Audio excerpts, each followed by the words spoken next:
John, any update on Shane this morning?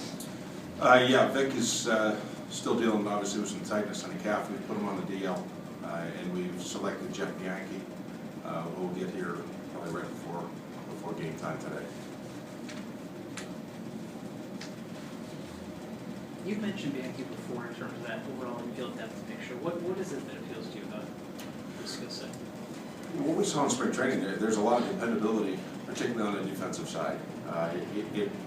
His addition allows us to be a little bit more versatile with Brock, to use in the outfield in a matchup that might be to our liking.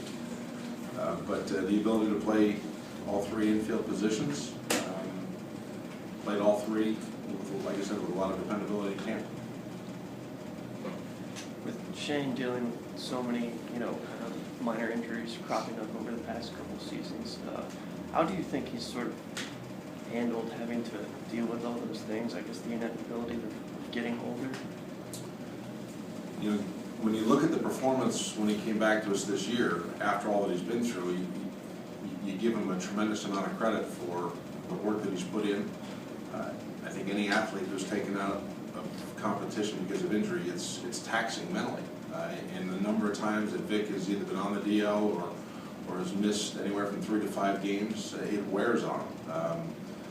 I don't know that there's a stronger competitor in our clubhouse, and a guy who means a lot to this team when he's active, because then it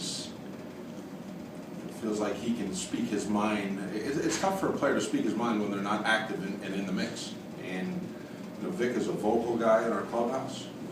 He's a guy that impacts the game, as we've seen even this year when he's on the field in a number of ways. He'll be missed.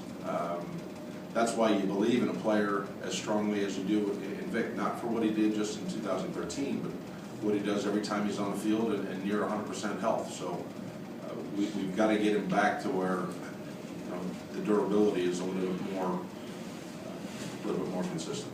John, did he acknowledge that the downtime was needed?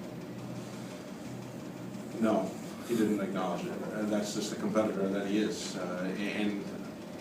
I'm not saying he fought this, but at the same time he's disappointed, he's frustrated.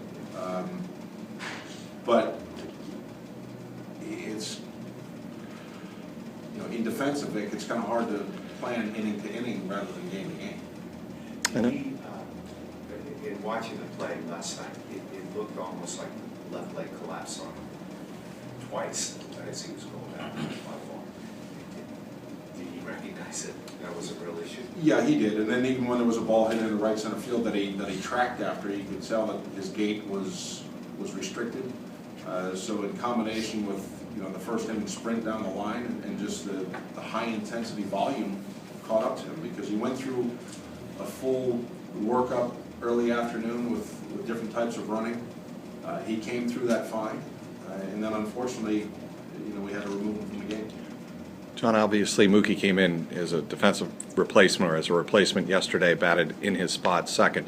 What did you like in the way he batted behind Dustin? Is that why you stayed with it today? I think it's one of those things to say, it worked, I'm not going to change it. As much change as we've been going through. Mookie put 3 swings on balls last night, as we've seen in a number of other games. So he was given a little bit of a heads up before the game started that he'd be on call here, because you don't know how far this is going to, how deep in the game he might be needed, but it was unfortunately quick in this case, and puts up 3 quality at-bats in the meantime, so credit to him.